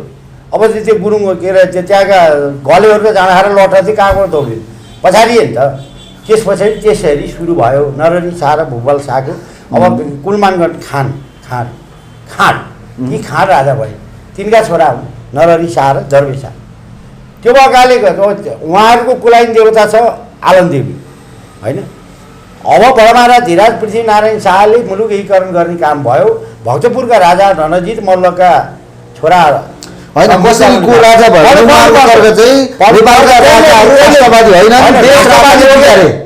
त्यही ल्याउँदैछु। रणजित राम मल्ल, परशुराम थापा र रामकृष्ण सिलवालका कारण पृथ्वीनारायण शाह हुन पुगेर उनीको दोस्रो बिहा काशीको राजाको छोरीसँग भएपछि शाहको उपाधि दिल्लीको बादशाहले दिएको हो। उपाधि चाहिँ दिएको हो। विक्रम र शाहको उपाधि चाहिँ उहाँले त्यहाँदेखि शाह भएका हुन्, नत्र भने खाँड हुन् उनीहरू। त्यो कारण त्योभन्दा अगाडि शिरपाँच भन्ने थिएन। भनेपछि जब काशीको राजा र दिल्लीको बादशाहले उपाधि दिएपछि शिर 5 भएको हुन्, नत्र भने शिर 5 भन्ने थिएन। शिर 5 र बडमाला धिरा पृथ्वीनारायण शाहदेखि मात्रै लागू भएको, नत्र राजा मात्रै भन्ने थियो। किनभने भक्तपुरमा पनि राजा थिए, काठमाडौँमा पनि राजा थिए, ललितपुरमा पनि राजा थिए। अब उहाँको पृथ्वीनारायण शाहको ससुराल त मकवानपुर, मामा घर पाल्पा हो भनेपछि केही सिएन राज्यहरू थिए, केही तपाईँको चाहिँ सुन्नुहोस् न, उहाँले भन्नुभएको चाहिँ नेपालका राजाहरू राष्ट्रवादी होइन, नेपालका राजाहरूले बिगारेका हुन्, त्यही भएर विस्थापित भए। होइन, नेपालका राजाहरू राष्ट्रवादी होइनन् हो भन्ने कुराहरू त्यो तर्क चाहिँ उहाँले गर्नुभयो। तर म के भन्छु भने नेपालका राजाहरूले मौका पाउँदा मुलुक बनाएकै छन्। चाहे तपाईँको पञ्चायतको व्यवस्थाको उहाँले विरोध गर्नुभयो, पञ्चायतमा 9 वर्ष महेन्द्रले चान्स पाउँदाखेरि नेपाललाई 5 विकास क्षेत्रमा विकास गरे, तपाईँको 14 अञ्चल 75 जिल्ला बनाए र औद्योगिकरण गरे। 9 वर्ष काम गर्न पाउँदाखेरि यहाँ जोताको जमिन खोसेर के अरे जोतालाई जमिनदारको जमिन खोसेर दिए, त्यसमध्येमा जमिन खोसिने म परेको छु, तपाईँले पाउनु भएन होला पूर्वमा, तपाईँको खोटाङमा पाउनु भएन होला। मेरो त अहिले पनि म पूर्जा दिएको छु। अहिले तपाईँले यो सोध्ने भने अब म सबै पूर्जा लिएर आउँछु। मैले त राखेको छु कलेक्सन, म किताब लेख्दैछु। मेरो काठमाडौँ उपत्यकामा कति जमिन थियो, सिन्धुपाल्चोक जिल्ला त आधी मेरै हो। ल आज तपाईँको आधी जिल्ला मेरो सिन्धुपाल्चोकको, त्यहाँको चाहिँ मन बस्ने लगायत सबैले इन्टरभ्यू लिनुहोस् न, अमृत बरालले इन्टरभ्यू लिनुहोस्। सिन्धुपाल्चोक जिल्ला आधी कसको हो? मेरो हो नि त। कसो कुरा गर्नुहुन्छ? यस्तो कुरा गर्ने हो? कति सालको कुरा गरेर कति साल भने राजा महेन्द्रले 21 सालमा भूमि सुधार लाउनुभन्दा पूर्वको कुरा गरौँ न। ब्रह्माण्डज्यू पढ्नु यो कुरा सिध्याउनु भएन कि तर्क के हो भने नेपालको राजाहरूले मौका पाउँदा मुलुक बनाएकै हो। अब जस्तै उहाँले के भन्नुभयो भन्दाखेरि अहिले ब्रह्माण्डजीले भने जस्तो उहाँको कुरामा के आउँछ भन्दाखेरि स्वत अधिकार दिन सकिएन। तपाईँको भनौँ न, जब किबोर्डमा चाहिँ भूमि सुधार लाउँदाखेरि तपाईँको चाहिँ पूर्वाञ्चलबाट खुम्बाङ लिम्बूले आन्दोलन गरे, त्यसपछि त्यहीँबाट चाहिँ तपाईँको चाहिँ के अरे पदमसुन्दर लाउती लगायत यी सबैलाई मन्त्री बनाएर उनीहरूलाई नै अधिकार भूमि सुधार मन्त्री दिएर त्यसपछि त्यो भूमि सुधार कार्यान्वयनमा गयो। तैपनि त्यहाँका जमिनदारहरूले मानेनन्। भनेपछि रामबाबु पर्साईको भूमि सुधार लाउँदाखेरि उहाँले त बरु देशै छोडेर जानुभयो, काङ्ग्रेस बन्नुभयो, त्यस पछाडि पछि फिर्ता भयो। भनेपछि उहाँले भन्नुभयो कि नेपालका राजाहरू नेपाली होइनन्, विदेशबाट आएका हुन्, राष्ट्रवादी होइनन्, देश बिगारे, त्यही भएर विस्थापित भए। होइन, नेपालका राजाले देश बिगारे भनेर चाहिँ म भन्नै सक्दिनँ। किन भन्दाखेरि यो देशको राष्ट्र देश नबिगारे भए किन विस्थापित भयो त? विस्थापित हुनुको पछाडिको कारण पनि होला। विस्थापित त यस्तो हुन्छ, देशी विदेशी प्रतिक्रिया शक्ति लाएपछि होइन उनले छोडिदिए नि त। नेपालको राष्ट्र संस्था त जहिले पनि लोकसहमतिमा चलेको हो नि। विदेशीले फाल्दै हो नेपालको राष्ट्र संस्था? कसले फाल्यो? तपाईँ र मैले फाल्यौँ। ब्रह्माण्डजी यही प्रश्न जाउँ न तपाईँलाई। अब नेपालका राजाहरू राष्ट्रवादी हुनु होइनन्, राजाहरूले देश बिगारेको हो कि होइनन्, राष्ट्र संस्था विदेशीले फाल्यो हो कि नेपालीले फाल्यो हो? सबभन्दा प्रथम त हाम्रो जीवनजीले भन्नुभएको कुरामा म असहमति कहाँ जनाउँछु भने यहाँ कोही बाहिरबाट आएका हुन्, हामी मात्र यहीँ जन्मेका हौँ भनेर जो कुरा भन्नुभयो यसमा मेरो आपत्ति। किनभने हामीले चार्ल्स डार्विनको सिद्धान्त, विकासवादको सिद्धान्तलाई हेर्ने हो भने त मानव त पृथ्वीभरि सुरुमा आजभन्दा 5-6 वर्ष अगाडि जाने हो भने होइन, अब भन्नलाई लाखौँ करोडौँ भन्छन् धार्मिक हिसाबले, अर्को कुरा छोडौँ। हामीले विज्ञानको तथ्यलाई आधार मान्ने हो भने त पृथ्वीको 2-3 ठाउँबाट न मानव जाति विकास भएको हो। सङ्घर्ष गर्दा गर्दा गर्दा गर्दा त आज हामी चाहिँ यो नियोकर्टेक्स ब्रेन भएको ठाउँमा छौँ। हामी भोलि यो मानव जातिको सेपै चेन्ज हुन्छ भन्नेसम्म हामी पुगिसकेका छौँ नि। यसर्थ मानव जाति विकास हुने क्रममा को कहाँबाट पृथ्वीको कुन कुनामा आए त्यो स्वाभाविक छ। भोलि खोज्दै जाँदा चाहिँ हामी कहाँ कहाँ जानुपर्छ त्यो अर्कै विषय हो, त्यसलाई चाहिँ हामीले तथ्यको रूपमा लिन सक्दैनौँ। अर्को कुरा के हो भने राजाले देश बिगारे राष्ट्रवादी भएनन् भन्नुको मापदण्डै के? होइनन् पक्नु न, होइन होइन। उहाँले जस्तो जीवनजीले भन्नुभएको कुरा म पनि मान्छु, केसँग हेरेर तुलना गर्ने। जस्तो उहाँले भन्नुभएको कुरा के हो भने देश बनेकै थियो पहिले नेपाल, अहिलेसम्म के बनेको थियो र नेपाल के बिग्रियो? के हामी चाहिँ किराँतको पालाको जस्तो बनाउन नसक्नु पनि त हो? बरु विषय त्यता हेर्न सक्यो। किराँतको चाहिँ समयमा जो थियो त्यो चाहिँ मात्र हुनु पर्थ्यो त? राणाको पालामा जे थियो त्यो मात्र हुनु पर्थ्यो त? यथास्थिति हुनु पर्थ्यो त भन्ने कुरा मानिँदैन। त्यसकारण यसलाई तुलना कसरी गर्न सकियो भने झन्डै झन्डै 2007 सालको कुराकानी आयो। चीनले आज 7 मनाइरहेको छ कम्युनिस्ट पार्टी स्थापनाको होइन। आज चीन विश्वको चाहिँ पहिलो राष्ट्रको रूपमा विकसित भइसक्यो नि। करिब 72 वर्षको त भयो चीनमा क्रान्ति भएको। 1949 मा परिवर्तन भएको हो। 72 वर्षमा चीन आज विश्वलाई जित्ने बेला भयो भने नेपाल आज 2007 सालपछि यो अवस्थामा किन भयो त भन्दा हामीले विकास नगरेकै हो। अवरोध थिए, अवरोध नभएको होइन। अहिले उहाँले भन्नुभयो स्वायत्त हामीले दिनुपर्ने रहेछ भन्ने कुरा स्वीकार्नु भयो नि। त्यही कारण राज संस्थावादीहरूले यतापट्टिबाट बहस गरेको भए एउटा विषय हामी निष्कर्षमा पुग्न सक्थ्यौँ। अब जीवन मङ्गलजीहरूको चाहिँ कता भयो त भन्दा होइन, राजाहरूलाई कारवाही गर्नुपर्छ, प्रतिशोधको राजनीति जस्तो। हाम्रो फलाना फलाना फलाना झुन्डाइयो, फलाना फलाना कारवाही गरियो, फलाना फलाना बाहुन भएकै आधारमा मृत्युदण्ड दिएन भन्ने तरिकाले प्रतिशोध लिएर मात्र अगाडि बढ्ने हो भने त्यो संविधानको त्रुटि पनि त्यही होला नि त। त्यही त मैले भनेको। अब जे भयो त भयो, बित्यो नि हिजो। त्रुटि गरेकै कारणले त यो मैले 2007 सालबाट तुलना गरौँ न, आज चीन किन विश्व जित्ने पुग्दैछ त्यही 72 सालमा। 2007 सालपछि नेपालमा नि त प्रजातन्त्र आयो। अब प्रजातन्त्र आएको कारण नेपाल चाहिँ किन यो हालतमा पुग्यो त? विश्वको चाहिँ सबभन्दा अन्तिम गए गुज्रेको राष्ट्रमा चाहिँ किन भयो त भन्दा यसको दोष त शासकले लिनु पर्यो, हामी जनताले लिनु पर्यो, नेतृत्वले लिनु पर्यो नि त। जनता ठिक हुने भने नेतृत्व ठिक हुन्थ्यो, नेतृत्व ठिक हुन्थ्यो भने शासक ठिक हुन्थ्यो। त्यस कारण जस्तो शासक त्यस्तै नेता त्यस्तै जनता, जस्तो जनता त्यस्तै नेता त्यस्तै शासक। हामी सबै चाहिँ दोषको भागीदार छौँ होइन। अब चाहिँ हामीले बनाउने कुरामा चाहिँ उहाँको उत्पीडनको आवाज सम्बोधन हुने कहाँ भन्दा उहाँले चाहिँ के राजाहरू मारेर ल नेपाल परिवर्तन हुन्छ त? ल म मारिदिन्छु, ल ग्यारेन्टी गरौँ। को राजा मार्नु पर्यो मलाई भन्नुहोस्, म मारिदिन्छु। ल अहिले त राजा छैन, मेरो उहाँलाई भनाइ म मारिदिन्छु। ल को चाहिन्छ? राजा आउनै नदिने, ल राष्ट्रपति ल्याउने। राष्ट्रपति ल्याएपछि नेपाल चाहिँ चीनको दाँजामा द्रुत रूपमा चाहिँ जो चीन अहिले गुणात्मक रूपमा विकास भएको छ, 5 वर्ष 10 वर्ष 20 वर्ष 50 वर्षमा चाहिँ चीन जस्तै अगाडि बढ्न सक्छ भन्ने लाछा लाउन सकिन्छ। ल आउनुहोस् गोलबद्ध गरौँ।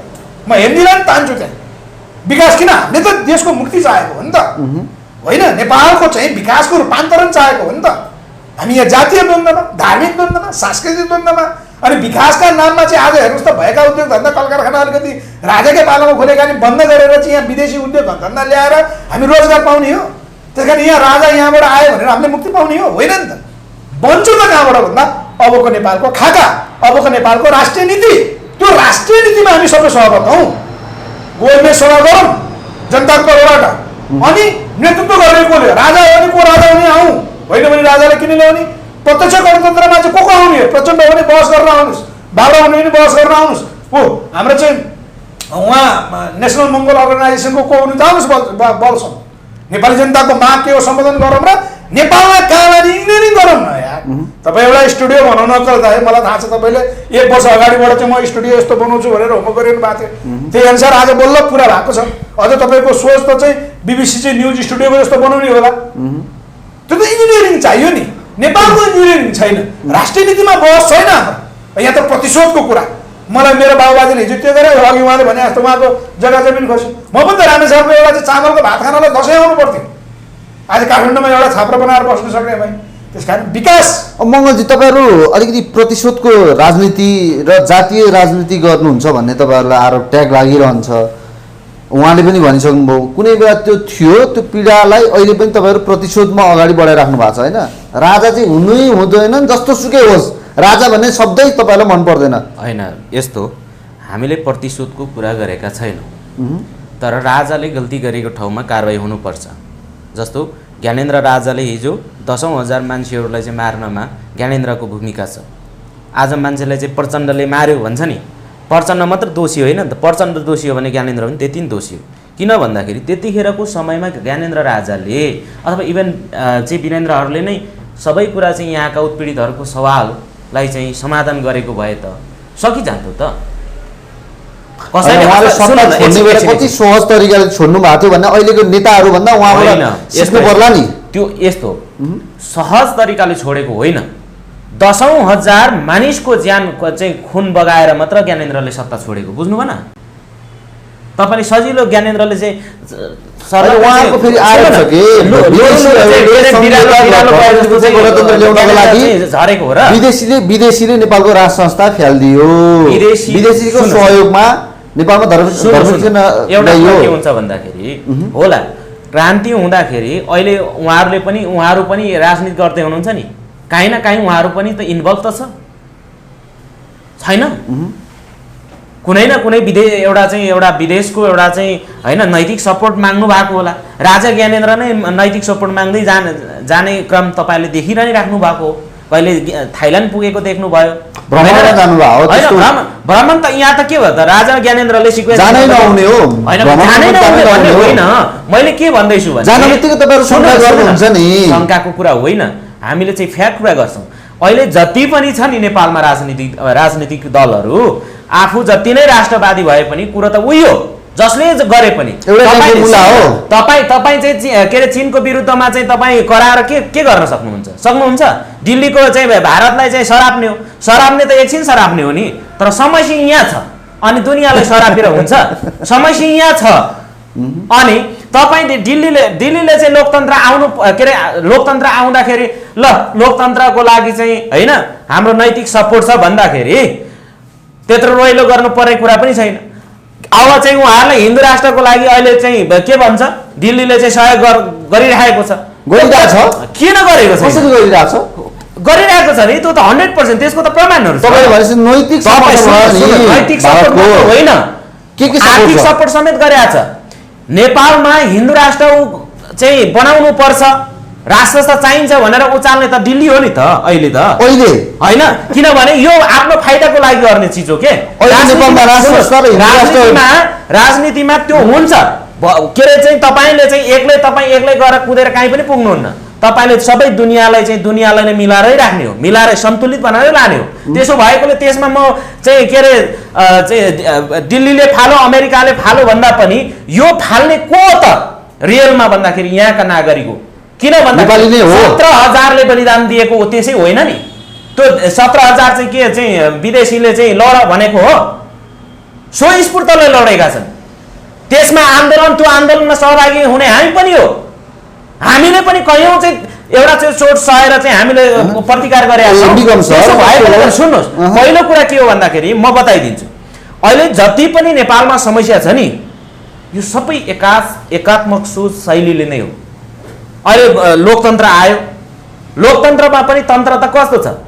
आज नाम चाहिँ लोकतन्त्र बनिएको छ, तर ब्राह्मण तन्त्र भयो। तपाईँले अहिलेको अवस्था भर्खरै मात्र अस्ति राष्ट्रपति विद्यादेवी भण्डारीले संवैधानिक निकायमा चाहिँ नियुक्ति गरे नि, समावेशी आयोग भन्नेमा चाहिँ के अरे चाहिँ 4-5 जना चाहिँ बाहुन र छेत्री बाहेक हाई कास्टको बाहेक अरू त कोही पनि छैन। अनि त्यो समावेशी आयोग हो त्यो त हाम्रो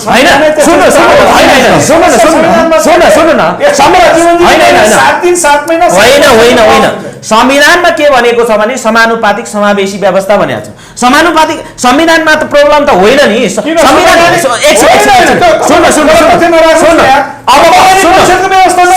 सुन्नु एउटा कुरा म के भन्छु, संविधान प्रति हाम्रो पनि विमति छ, तर जुन उहाँहरूले भने जस्तो होइन। हाम्रो विमति कहाँनिर हो भने हाम्रो विमति भनेको अब अझै नेपालमा चाहिँ पूर्ण समानुपातिक समावेशी व्यवस्था हुनुपर्छ। पूर्ण यो अहिलेको चाहिँ टिका तन्त्र होइन। टिका लगाएर आफ्नो मन परेकोलाई चाहिँ टिका लगाएर दिने प्रथा होइन। पूर्ण समावेशी एकैछिन। त्यसपछि अर्को कुरा के हुनुपर्छ भन्दाखेरि अब शासन हिजो राजाले पनि चलाएको हेर्यौं हो, ब्राह्मणले चलाएको पनि हेर्यो। अब सुन्नुहोस्, अब यहाँका उत्पीडितहरूले चलाउनु पर्छ। होइन, यहाँको उत्पीडितहरूले चाहिँ अबको राजा होइन हुनुपर्छ।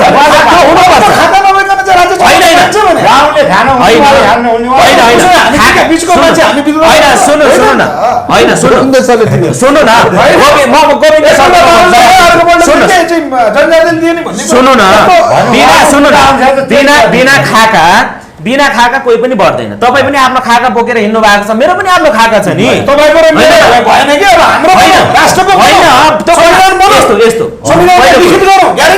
सुन्नु पहिलो कुरा हामीले त्यो गर्न पनि सकिन्छ। पहिलो कुरा त्यो गर्न सकिन्छ, नसकिने होइन। तर आजसम्म जति पनि, किनभने मान्छे चाहिँ के हुन्छ भन्दाखेरि एकचोटि के अरे चाहिँ धोका पायो भने त्यसलाई चाहिँ खासै वास्ता गर्दैनन्। तर पटक पटक धोका पायो भने मान्छे चाहिँ के हुन्छ भने त्यहाँबाट चाहिँ अलिकति सतर्क हुनै पर्छ के। अहिलेसम्म नेपालमा ब्राह्मणहरूले चाहिँ शासन गरे, राजाहरूले शासन गरे, राणाहरूले शासन गरे। ल राणा खराब भयो भनेर राणा फ्याँक्नको लागि सबैभन्दा चाहिँ भन्ने के फरक छ? राणा फ्याँक्नको लागि आहुति दिने त आखिरीमा चाहिँ को थिए त? यहीँकै उत्पीडितहरू थिए होइन। रामप्रसाद राईको नामो निशाना मिटाइदियो, तपाईँलाई थाहा छ। रामप्रसाद राई भोजपुरको 8वटा जिल्ला चाहिँ उनले विद्रोह गरेर सिंहदरबारमा आइपुग्ने मान्छे त रामप्रसाद राई हो नि त, होइन? तर ती मान्छेका चाहिँ अहिले शाखा सन्तान कहाँ छन् भन्ने कुरा नि मैले भन्न खोजेको के भन्दाखेरि उहाँले के भन्छ भने प्रतिशोधको, हामीले प्रतिशोध होइन, हामीले चाहिँ यहाँको हाम्रो जति जनसङ्ख्या छ त्यो जनसङ्ख्याको आधारमा हामीलाई चाहिँ के चाहियो, हाम्रो अधिकार चाहियो भनेको हो नि। तर अब अधिकारको सवालमा के उहाँले संविधान दोष्नुभयो, हो संविधान पनि दोषी छ। किन भन्दाखेरि संविधानले पनि त विभेद त गरेका छ, किनभने हामीले भनेका छौँ संविधानले विभेद गरेका छ। यहाँको शासकले अघि मात्र उहाँले के भन्नुभयो भने जनता पनि दोषी छन्, जनता दोषी होइन। कुरा के बुझ्नुहोस् भने सिङ्गापुर आजभन्दा चाहिँ के अरे 1965 चाहिँ स्वतन्त्र भएको हो नि सिङ्गापुर, होइन? मलेसियाबाट अलग एउटा स्वतन्त्र अस्तित्वमा आएको त्यो सिङ्गापुर भन्ने ठाउँमा, बुझ्नुभयो नि, सिङ्गापुर भन्ने ठाउँमा यति फोहोरी सिङ्गापुरे हुन्थे कि त्यसको कुरै छोड्नु। पटक पटक चाहिँ त्यहाँ चाहिँ नयाँ नमुना बस्ती बसाएर चाहिँ लिक्वान युले चाहिँ त्यो बस्तीमा बसाइदियो, अघि नै फोहोर गरिदियो। अनि ल चाहिँ त्यो सबै पशुहरू चाहिँ सोहोर पटक गरेर समुद्रको किनारमा चाहिँ एउटा पुरै चाहिँ तार घेरा लगाएर चाहिँ त्यहाँभित्र चाहिँ साँझो ठोकेर राखेको। भोलि त के अरे सिङ्गापुर के अरे चाहिँ लिक्वान युको विरुद्धमा चाहिँ नारा जुलुस गरे त्यहाँको जनताले। अब राम्रो बस्तीमा फोहोर नगरेर राम्रो बस भनेर चाहिँ बस्दाखेरि सिङ्गापुरले चाहिँ गाई बस्तु बनेर त्यहाँ चाहिँ फोहोर बनाइदिएपछि उनले त्यो गर्दाखेरि पनि सुख त भएन। अनि उनले के सोचे भने सबैभन्दा ठुलो कुरो विकास हुनको लागि के चाहिने रहेछ, त्यहाँको नागरिकहरू चाहिँ सभ्य शिक्षित भव्य हुनुपर्छ, सबै बराबरको हिस्सा हुनुपर्छ, सबैलाई अन्याय हुनु हुँदैन भन्ने सिङ्गापुर त भयो नि त। आज सबै सिङ्गापुरको कुरा त गर्छ, काठमाडौँलाई आफ्नो सहरलाई चाहिँ सिङ्गापुर बनाउने, हिलोमान्डु बनाउने, ढुलोमान्डु बनाउने, दुङदुङती बनाउने अनि यहाँ चाहिँ ठुलो ठुलो गफा दिएर हुन्छ। उहाँले भन्नुभयो जनता खराब होइन, गणतन्त्र ल्याउनको लागि राजतन्त्र फ्याँक्नको लागि 17,000ले बलिदान दिएर यत्रो नेपालमा गणतन्त्र धर्मनिरपेक्ष संहिता ल्याएको छ। तपाईँहरू चाहिँ विदेशीको सहयोग लिएर अहिले फेरि अब हिन्दू राष्ट्र संस्था फर्काउन लागिराख्नु भएको छैन, भारतको सहयोग लिएर पैसा लिएर? अहिलेसम्म म भारतको पनि सम्पर्क गर्न चाहेन विदेशीहरू चाहिँ। तर उहाँले एउटा कुरा उठाउनु भयो, नेपालको 4वटा आन्दोलनमा चाहिँ भारतले जस लिएको अवस्था छ। चाहे 7 सालको कुरा गर्नुहोस्, चाहे 36 सालको जनमतसङ्ग्रह, चाहे 46 सालको आन्दोलन, चाहे 52 सालको सशस्त्र द्वन्द्वको पनि जिम्मेवारी भारतले लिइसकेको अवस्था हो लिखित रूपमा। त्यो भइसके पछाडि छिमेकीको परिवर्तन ल्याउँदाखेरि सहयोग लिनै हुँदैन भन्ने कुराहरू चाहिँ म पनि लिने हुँदैन भन्ने तपाईँ पक्षमा हुनुहुन्छ? होइन, नकार्दिनँ। तर कुरो के हो भन्दाखेरि ल्याएको व्यवस्थालाई व्यवस्थित गर्न सकेन भने विदेशीको सहयोगबाट पनि ल्याउन सकिन्छ भने ल्याउँदा भयो, होइन? तर सकारात्मक कुरो त ल्याउनु पाइयो नि त। जस्तै अमेरिकामा बनेको मोबाइलहरू नेपाल सकारात्मक त आफ्नै ठाउँबाट सकिन्छ होला नि त ल्याउनको लागि। के भन्दाखेरि तपाईँलाई मैले अघि नै भने 7 सालमा प्रजातन्त्र आएको छ। प्राइमेरी स्कुलमा मेरै बाउ यत्रो ठुलो पार्टी लिएर कपुरी क पढ्न हिँडेको छ, त्यो देशमा प्रजातन्त्र छ। प्रजातन्त्र परिभाषा त बुझेन नि त। एसएलसी पास गर्नु भनेको गोरु नजोत्नु भन्ने नै हो शिक्षाको नीति। छोरीले एसएलसी पास गरेपछि आमाले मात्ने भाँडा नमात्नु भन्ने हो, त्यो त होइन होला। किन भन्दा किसानको छोराले पढेर किसानको छोराले छोरालाई पढाएर गोरु नजोत भन्नको लागि पढाएर होइन होला नि, होइन? किसानले किसान पनि त गर्न पाउनु पर्यो। भनेपछि एउटा शिक्षा भनेको के हो त भन्दाखेरि शिक्षाले मान्छेलाई एउटा जागरण ल्याउने हो। भनेपछि आज जुन शिक्षाको विकास पनि भइरहेछ, तर नेपाल जस्तो देशमा चाहिँ के भयो भने लोभी पापीहरू बढी भए र इगो भयो। जस्तै 7 सालदेखि 17 सालसम्म जे घटना घट्यो काङ्ग्रेसभित्रको आन्तरिक कलह, मातृका प्रसाद कोइराला भर्से बिपी कोइराला, उनका बाउ एउटै थिए, आमा 2टा हुँदाखेरि एउटै बाउका 2टा छोरा मिल्न नसकेका कारण 17 सालका आयो। आज नेपाल कम्युनिस्ट पार्टीले के भन्यो भने 6 सालदेखि भन्यो, जब नेपाल कम्युनिस्ट पार्टीको बहुमत आउँछ त्यस पछाडि मुलुकको कायापलट हुन्छ भनेको नेपाल कम्युनिस्ट पार्टी लगभग 2/3 हाराहारीमा आयो। केपी ओली प्रधानमन्त्री भयो। आज नेपाल कम्युनिस्ट पार्टी 2टा पार्टी मिलेर एउटा कम्युनिस्ट पार्टी भयो। आज फुटेर 3 टुक्रा भयो। त्यो कसले? हामीले फुटाइदियो। यो देशमा राजाको चर्चा मैले गरे हो, होइन नि? यो देशमा राजा हामीले फाले हो होइन नि, किनभने जसले फाले उसले त वक्तव्य दिइसक्यो नि। त्यो भएको कारणले नेपालको अस्थिरताले चीन पनि असुरक्षित छ, क्षेत्रीय सुरक्षा बिग्रियो, भारत पनि असुरक्षित छ।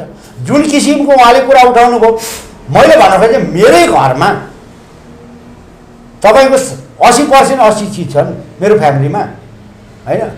अनि पढे लेखेकोले त्यसलाई थिचोमिचो गर्नु त भएन नि त, ठालु भनेर जस्तै उहाँले कुरा ल्याउनु भयो। मैले भनेपछि आजको युगमा कुनै लिम्बूको छोरो, कुनै राईको छोरो, कुनै एउटा छेत्रीको छोरो, कोही ब्राह्मणको छोरो अशिक्षित चाहिँ छैन नि अबको युगमा, किनभने मान्छे त चेन्ज हुँदै आउने हो नि। त्यो भएको कारणले गर्दाखेरि बाहुनले खायो, राणाले खायो। राणाकै कुरा गर्ने हो भने 1911 मा 456 जान्छ मेरो दाजुभाइ सिन्धुपाल्चोको सेलाङमा झुन्ड्याएर मारियो। अब मैले राणा खोज्दै काट्दै हिँड्ने हो र भने, तर त्यो होइन कि। तर कुरो के हो भन्दाखेरि हामीले वर्गीय सङ्घर्ष गरौँ होइन, वर्गीय शान्ति हो शुभकामना दिन्छु। एउटा चेपाङको छोरो प्रधानमन्त्री हो शुभकामना दिन्छु। तर नेपाल जस्तो देशमा चाहिँ अझै पनि जनताको छोरो राष्ट्रपति भएर चाहिँ यो मुलुक चलाउन सक्ने सक्षम भएको रहेनछ। त्यो भएको कारणले गर्दाखेरि भलै भोलि फेरि गणतान्त्रिक अभ्यास गरौँला, तर अहिले मुलुक जोगाउनु पर्यो। आज मुलुक नै धरापमा पर्यो। त्यो भएको कारणले गर्दाखेरि अहिले जुन अवस्थामा हामी टिक्नु पर्यो, जस्तै एउटा ठुलो बाढी आयो, एउटा मुडो समातेर चाहिँ पार लागेर बाँचिन्छ भने त्यो मुडोलाई समात्नु र चाहिँ घिउ बच्यो भने घिउ खाने हो भनेपछि हामीले के भन्यो भन्दाखेरि राष्ट्र संस्था त बहुलकीपनमा फालियो। तर के भन्दाखेरि अहिलेको अवस्थामा हामी राजा राष्ट्र संस्था सहितको प्रजातन्त्रको अभ्यास गर्दै जाउँ। राष्ट्रपतीय प्रणालीमा आफै पनि राम्रो व्यवस्था मैले भनेकै छैन, तर नेपाल जस्तो देशमा चाहिँ अहिलेको अवस्थामा यो क्षेत्रीय सन्तुलन कायम गर्नको पनि राष्ट्र संस्था आवश्यक हो। प्रजातन्त्र व्यवस्था गरौँ र राजालाई चाहिँ एक्टिभ मोनार्कीको परिकल्पना नगरौँ। कतिपय साथीहरू एक्टिभ मोनार्कीको कुरा नै गरेका छन्, तर एक्टिभ मोनार्कीको कुरा गर्ने नगर्ने व्यक्तित्वहरू छन्। तर किन 21औं शताब्दीमा गोविन्द सर जस्तो जीवन मङ्गल सरले भन्नुभयो कुनै पनि परिवर्तनको लागि छिमेकी मुलुकले नैतिक समर्थन गर्छ भने त्यसलाई त्यति धेरै आपत्ति गरिराख्न आवश्यक छैन भन्नुभयो। फेरि हेम सरले भन्नुभयो जुनसुकै किसिमको सहयोग पनि लिन सकिन्छ यदि सकारात्मक परिवर्तन हुन्छ भने भन्नुभएको छ। राष्ट्र संस्था अहिलेको आवश्यकता हो, प्रत्यक्ष कार्यकारी राष्ट्रपति नेपाललाई खतरा छ भनेर उहाँले भन्नुभएको छ। कुन चाहिँ खतरा छ, कुन चाहिँ छैन, के हो? होइन, यो त तुलनात्मक रूपमा मुख्य कुरा हो। अब हामीले चाहिँ छिमेकी राष्ट्रको सहयोग पक्कै पनि नेपालको आवश्यकतालाई हेरेर सहयोग लिनुपर्छ। यसमा जुनसुकै किसिमको पनि सहयोग लिन नैतिक मात्र कि नैतिक मात्र होइन, नेपालको आवश्यकता जुनसुकै पनि नि आर्थिक पनि लिन सक्नुपर्छ नि, किनभने हामीले विश्व विकासको चाहिँ अवधारणा हेर्ने हो। भोलि त्यो छिमेकी देशहरूको स्वार्थ कुरा गर्नु परेन, उनीहरूले त्यत्तिकै सहयोग गर्छन्। त्यसकारण त हामीले भन्यौँ नि नेपालको आफ्नो आवश्यकता भनेको नेपालको पहिला त राष्ट्रिय नीति भएन, हामीले राष्ट्रिय नीति बनाउनु पर्यो भनिरहेछौँ। त्यो राष्ट्रिय नीतिभित्र रहिसकेपछि सहयोग लिनुपर्ने हो। योभन्दा पहिला त राष्ट्रिय नीति थिएन नि। महेन्द्रले 17 को चाहिँ कु गर्दाखेरिको आफ्नो बलको बुतामा उनले के भनेर चाहिँ त्यहाँ फकाए बोलाए, उनको उद्देश्य पुरा भयो। 46 सालको परिवर्तनमा माधव नेपालले चाहिँ नेपालमा इन्डियन सेना र हतियार समेत ल्याउने कुरा प्रस्ताव राखेको, त्यो उनको कुरा भयो, माधव नेपालको कुरा भयो, अथवा त्यो बेलाको एमाले गर्थ्यो होला। माओवादीको आफ्नो अनुकूलता गर्यो भनेको पार्टी विशेषले कोसँग के स्वार्थमा सहयोग लिएको कारणले त नेपालको हालत चाहिँ आज यो स्थिति भयो नि त। त्यसकारण म एउटा पछिल्लो हिसाबमा सैद्धान्तिक रूपमा चाहिँ हेम विक्रम सरले भनेको कुरामा के सहमत छु भने घरमा आगो लागिसक्यो, अब भर्याङबाट ओर्लिनुपर्छ, ढोकैबाट ओर्लिनुपर्छ भन्ने सिद्धान्तलाई छोड। ठिक छ, नेपालको गणतान्त्रिक व्यवस्था अथवा 21औं शताब्दी चाहिँ जनताको युग हो भने त्यसलाई बहस गर न। तर अहिले नेपाल भनेको विदेशीको चाहिँ क्रीडास्थल, चीन अमेरिका र भारतको चाहिँ क्रीडास्थल हुँदाहुँदा हाम्रो यहाँको कुनै पनि अधिकार र 7 सालपछि आजसम्म अघि हामीले भने जस्तो चीन त्यहाँ सँगै क्रान्ति भएको नेपाल, प्रजातन्त्र आएको नेपाल, यो स्थितिमा चीन आज विश्वजित किन पुग्यो त भन्दा नेपाल चाहिँ क्रीडास्थल बन्यो। हामीलाई दबाए। यसको निमित्त पहिला हामी निक्लिनको निमित्त चाहिँ तत्कालको लागि इमर्जेन्सी उपचार गरौँ। हामी आगो लागेको घरमा चाहिँ फर्स्ट एड उपचार भनेको चाहिँ अहिलेको त्यो भनेको सर्वपक्षीय गोलमेज सम्मेलन प्लस अन्धधुन्ध राज्य व्यवस्था होइन। अहिलेलाई हामीले के गरौँ भने नेपाल कसरी चाहिँ यो वैदेशिक शक्तिको चक्रव्यूहबाट मुक्त हुन सक्छ हामीले बाटो त बिराइसक्यौँ। शासकले नि कमजोरी गरे, नेतृत्वले नि कमजोरी गरे। अब फेरि वैदेशिक हस्तक्षेपबाट मुक्त हुने भनिराख्नु भएको छ। जुनसुकै किसिमको सहयोग लिन पनि तयार हुनुपर्छ भन्नुभएको छ। जुनसुकै भनेको त नेपालको राष्ट्रिय नीति बनिसकेपछि सहयोग लिनुपर्छ भने मैले अहिले सहयोग त नेपालको नीति राष्ट्रिय नीति नेपालको लागि छिमेकीको लागि नेपालको लागि नि अनि त्यसो भए नेपालबाट मिल्दैन भने त्यही त नेपालबाट सर्वपक्ष गोलमेज सभा भनेको त नेपालबाटै हो नि होइन। राजन मङ्गोलजी चाहिँ उहाँ आउनु पर्यो, हेमविक्रम शेरवालजी हामीहरू जस्ता युवा पुस्ताहरू बस्नु पर्यो, नेपालका विषय विज्ञहरू बस्नु पर्यो होइन। नेपालको तत्काल चाहिँ समस्या समाधान कसरी गर्ने भन्ने चाहिँ हामी एउटा डाक बनाऊँ। जस्तो जीवन मङ्गोलजीले अघि भन्नुभएको कुरा, आखिर भएका कमजोरीहरू उहाँले पनि राज संस्थाको समयमा भएका कमजोरीहरू स्वीकार्नुभयो। उहाँले पनि चाहिँ हामीले अब गर्नुपर्ने कुरा यो हाम्रो चाहना हो भनेपछि त्यो उहाँको चाहना, हाम्रो चाहना, युवा पुस्ताको चाहनालाई चाहिँ एउटै टोकरी भनेको अबको संविधान कस्तो, त्यो संविधानमा नेपालको नीति कस्तो भन्नेमा हामी एग्रिमेन्ट गरौँ। त्यो संविधानलाई साँच्चै राखेर योभन्दा पछि जसले बेमान गर्छ, यहाँ पहिला राणाको पालामा जस्तो राजाको पालामा जस्तै बाहुन हुने बित्तिकै चाहिँ छुट दिने, यहाँ जनजाति हुने बित्तिकै चाहिँ काटेर मार्ने भन्ने होइन। सबैलाई फाँसीको सजाय, राज्य विरुद्धको अपराध गर्नेहरू, संविधान विपरीत गर्नेहरूलाई चाहिँ फाँसी दिनेसम्मको सजाय ल्याउने गरेको हामी सहमत हुन सक्छौँ नि। त्यो भनेको सभा गरेर निकास निकालौँ भन्ने कुरा चाहिँ अहिलेको तत्कालको आवश्यकता हो। जीवन सर, उहाँले भन्नुभयो यदि नेपालमा सकारात्मक परिवर्तन हुन्छ अथवा हुन आवश्यक छ त्यो अनुसार ड्राफ्ट गरेर विदेशी सहयोग नैतिक मात्र होइन जुनसुकै किसिमको पनि सहयोग लिन सकिन्छ भनेर भन्नुभएको छ। हो, त्यो सहयोग लिइसके पछाडि सकारात्मक तरिकाले अगाडि बढ्छ त भने? अब यस्तो पहिलो कुरा के हुन्छ भन्दाखेरि सहयोग केका निम्ति, केका लागि, के उद्देश्य भन्ने कुरा हो होइन। सँगसँगै स्वार्थ पनि त हुन्छ नि। स्वार्थ होला, तर एउटा कुरा के हो भने सहयोगको सवालमा लिँदै नलिने भन्ने कुरा आफू बलियो छ भने त्यो आफ्नो कुरा हो होइन। अनि आफूसँग नि केही क्षमता छैन, आफ्नो पनि हैसियत छैन र अब अरूसँग पनि नलिने भन्ने कुरा हुँदैन। कुरो के हुन्छ भन्दाखेरि जुन हामीले चाहिँ लिँदाखेरि हाम्रो पक्षमा लिने हो के, बुझ्नुभयो न? उसको एउटा फेभरमा उसले आफ्नो किसिमको होला, तर हामीले त्यो कुरालाई चाहिँ उपयोग गर्ने नीति हुन्छ। गर्नु पर्यो नि होइन, नुन खाएर नुनको सोझो भन्ने कुरा हुँदैन कि। सबै कुरा नुन खाए भन्दैमा त्यो सोझै गर्नुपर्छ भन्ने छ यो दुनियाँमा छैन नि। त्यसो भएकोले मैले भन्न खोजेको के हो भन्दाखेरि अहिले जो शक्ति सन्तुलनको कुरा छ, विभिन्न चाहिँ नीतिगत कुरा छ, मैले भन्न खोजेको सहयोग भन्ने कुरा अर्को कुरा भयो। तर जस्तो अहिलेको कन्टेक्स्टमा होइन हाम्रो चाहिँ व्यवस्था परिवर्तनको कुरा उहाँले चाहिँ एउटा सिस्टमै खराब हो भन्नुहुन्छ नि त। त्यो सिस्टम आउनको लागि पनि त कति चाहिँ यहाँ योगदान भएको छ, कत्रो चाहिँ रगत बगेको छ, त्यो कुरा पनि हामीले बुझ्नु परेन। यहाँका मान्छेहरू, यहाँका नागरिक कति मारे। अब ल भारतले चाहिँ हामीले ल्याइदिएको भन्दैन, उसले त आफ्नो स्वार्थ पूर्ति गर्नको लागि भन्छ नि, यहाँ मान्छे उचाल्नु छ नि होइन। तर त्यो कुरा सुन्ने होइन, हामीले यहाँ आफ्नो काम गर्ने हो। ल यहाँका चाहिँ प्रचण्ड मार्काका चाहिँ नेताहरू चाहिँ खराब भयो, बाबुराम मार्काका नेताहरू खराब भयो, केपी ओली मार्काका चाहिँ नेताहरू खराब भयो, राजाहरू खराब भयो भनेर सबै मान्छे त खराब हुँदैनन् नि। अब त्यसो भएकोले गर्दाखेरि यहाँका चाहिँ साँच्चीकै यहाँ उत्पीडितहरू पनि अब यो देशमा शासन गर्न पर्छ, त्यो ठाउँमा हुनुपर्छ। किनभने political power is the master of all locks भन्नुभएको छ गोपाल गुरुङले। राजनीतिक सत्ता भनेकै सबै, किन भन्दाखेरि राजनीतिक सत्ता कस्तो हुन्छ हामीलाई थाहा छैन, भन्नु भएन। अहिलेको अवस्था हेर्ने हो भने 100मा 92% भन्दा चाहिँ 92% भन्दा ज्यादा अहिले पनि उच्च आफूलाई चाहिँ अभिजात वर्ग भन्नेहरूकै चाहिँ वर्चस्व छ यो राज्यमा, छैन? तपाईँले व्यवस्थापिका हेर्नुहोस्, न्यायपालिका हेर्नुहोस्, कार्यपालिका हेर्नुहोस्, सबै चाहिँ यहाँका चाहिँ संवैधानिक निकाय हेर्नुहोस्, अहिले कसको प्रशस्त छ त? उत्पीडितहरू त अहिले मर्छन् होइन, मारिरहेका छन्, मरिरहेका छन्, कुनै त्यसको उसको मूल्य पनि छैन, मान्यता पनि छैन। कोही चाहिँ भेरी नदीमा फालिन्छन्, उसलाई चाहिँ के अरे चाहिँ रिहाई गरिदिएको छ होइन। ऊ के अरे 1 लाख धरौटीमा मान्छे मारेका छन्, 6 जना मान्छे मारेका छ। यहाँ मान्छेको मूल्य छैन। यहाँ एउटा बरु गाईको कुरा चल्छ, यहाँ गोरुको कुरा चल्छ, यहाँ चाहिँ के अरे जनावरको कुरा छ। ठिक छ, जनावरको पनि चाहिन्छ राष्ट्रिय हो, तर के हो भन्दाखेरि सबैभन्दा पहिलो कुरा मानवको यहाँ रक्षा छैन, मानव अधिकार छैन होइन। त्यसो भएकोले हामीले के भन्छौँ भन्दाखेरि नेपालको संविधानमा चाहिँ जो एउटा अहिले धर्मनिरपेक्ष भनिएको छ, धर्मनिरपेक्षमै दुष्ट्याइ गरिएको छ। धर्मनिरपेक्ष भनेको त सनातनदेखि चल्दै आएको हिन्दू राष्ट्र नै भनेर चाहिँ आखिरमा कैद गरिएको छ। यो त बेमानी हो नि त। हिजो त्यत्रो चाहिँ सङ्घर्ष गयो, त्यत्रो चाहिँ समझदारीहरू भएका छन्, त्यो समझदारीहरूलाई तोडेर संविधान बनाएको छ।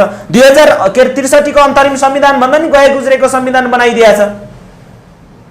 पूर्ण लोक के अरे चाहिँ समानुपातिक व्यवस्था नेपालमा चाहिँ अब नेपालमा चाहिँ सबैले चाहिँ न्याय हुने भनेको के हो भन्दाखेरि नेपालमा सङ्घीय लोकतान्त्रिक गणतन्त्रको सुदृढीकरण र नेपालमा चाहिँ जुन एउटा यो अव्यवस्था छ, जुन एउटा चाहिँ के अरे कोही मान्छे चाहिँ उसको चाहिँ सबै ठाउँमा पहुँच कसैको छैन, यो स्थितिलाई चाहिँ एउटा निमिट्यान्न पार्न र सबैको चाहिँ सामाजिक राजनीतिक आर्थिक धार्मिक होइन उसको चाहिँ एउटा रूपान्तरण गर्नको लागि नेपालमा चाहिँ पूर्ण समावेशी हुनुपर्छ। अब हेर्नु सर, जस्तो तपाईँ राज संस्था फर्किनुपर्छ, यो अहिलेको राजनीति एकदमै गन्जागोल भयो भनेर तपाईँ शान्तिपूर्व सभाहरू पनि गरिराख्नु भएको छ। 1 महिनाको तपाईँको छ, आज 6औं दिन, केही समय पछाडि तपाईँको कार्यक्रम पनि हुँदैछ। नेपालमा हुन त मिति धेरै चोटि तोकिसकेका छ, राज संस्था कहिले आउँछ? उहाँहरूले त 20 गते ल्याउनु पर्ने हो नि, फागुन 20 गते। अब एउटा कुरो के छ, उहाँले घोषणै गर्नुभएको थियो। होइन, राज संस्था फर्काउने भन्ने कुरा चाहिँ नेपाली हाम्रो कुरा हो। राजा ज्ञानेन्द्र राजा बन्छन् उनका कुरा हो।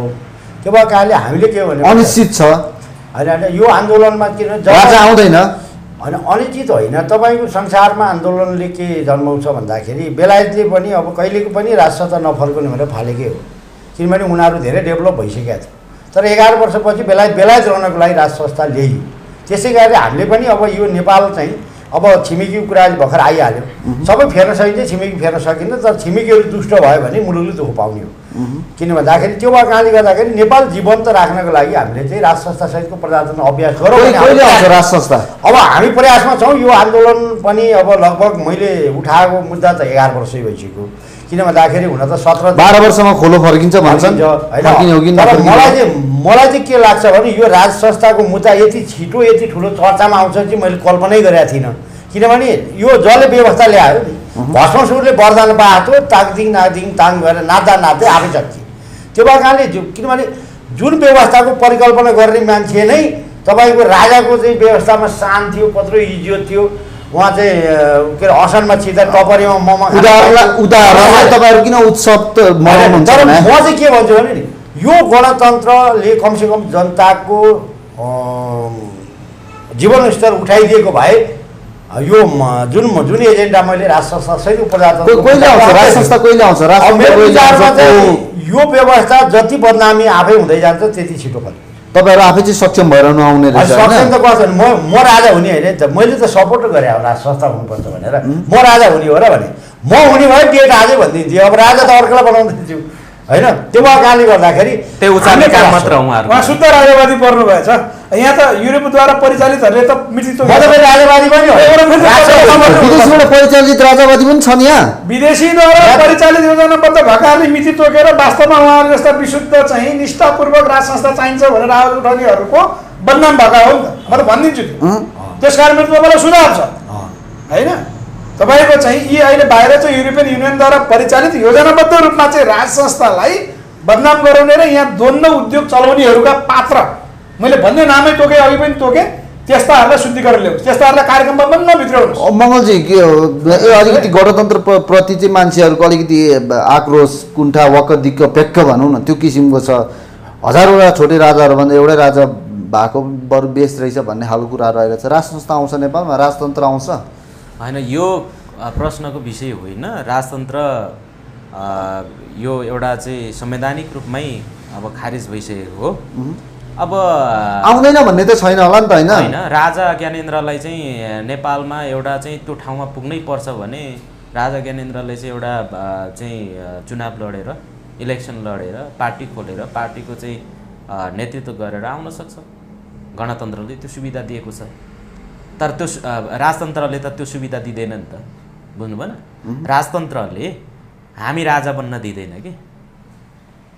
राजा राजा अर्कै अब एउटा कुरो एकछिन एकछिन एकछिन अब एउटा कुरो एकछिन के भने, एकछिन राज संस्था चाहिँ ल्याउन खोजे अब मैले पनि उहाँले भ्रम हुनु होइन संस्था होइन संस्था राज संस्थामा सुन्नु सुन्नु राज संस्था सुन्नु न एकछिन एकछिन एकछिन राज संस्था भएपछि सुन्नु न सुन्नु न राज संस्था आलमकारी राष्ट्रवादको कुरा गरे हो के मैले चाहिँ।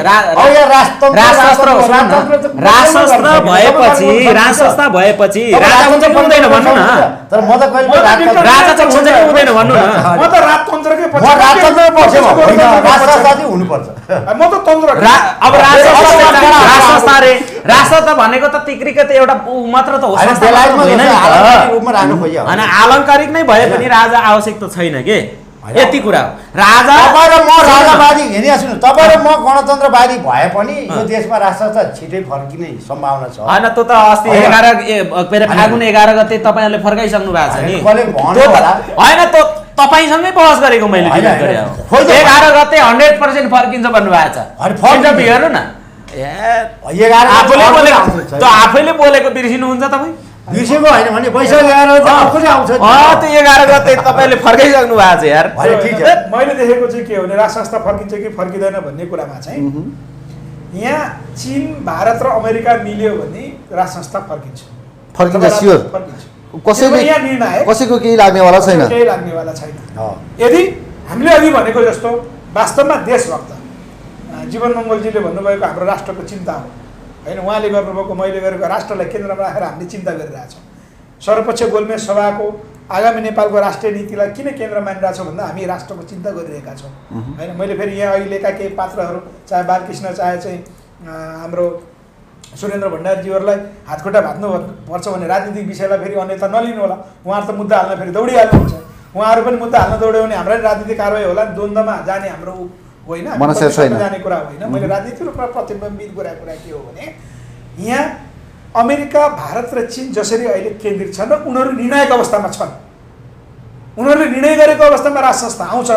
तर हेमविक्रमजीहरूले बुझ्नुभयो होला पक्कै पनि किन उहाँ विशुद्ध चाहिँ नेपाललाई केन्द्रमा राखेर उहाँले चाहिँ निष्ठापूर्वक राज संस्था भनिरहनु भएको छ उहाँले बुझ्नुभयो होला चीन अमेरिका र भारतको बलमा राजतन्त्र आए नि राज संस्था आए पनि यो देश औपचारिक रूपमा चाहिँ अस्तित्व सिद्धिने गरी अगाडि बढ्छ अस्तित्व नै सिद्धिने गरी आउँछ स्वाभाविक रूप त्यसो भए किन राजा राजा भनेर हिँडिरहेछन् भने मान्छेहरू त्यही त उहाँ निष्ठापूर्वक लाग्नेले हामी यहीँबाट गरौँ भनिरहनु भएको छ हामीले के भनेको छ भने चाहे राज संस्था अथवा प्रत्यक्ष गणतन्त्र प्रत्यक्ष राष्ट्रपति अथवा उहाँले जो माग गरिरहनु भएको छ पूर्ण समानुपातिक व्यवस्था चाहिँ हामी ल्याउनुपर्छ भनेर यी सबै कुरालाई चाहिँ हामीले संविधानमा समेट्न सक्छौँ होइन नेपालमा भएका आम 120 भन्दा बढी भाषाभाषी जात जाति हामी धर्म संस्कार संस्कृति मान्नेहरूको जो राष्ट्रियता हो यो राष्ट्रियतालाई समेटेर संविधान बनाउन सक्छौँ हामीले चाहेको यो हो त्यसकारण यहाँ राज संस्था आउँछ कि आउँदैन भन्दा अहिले बाहिर मिति नै तोकेर राज संस्था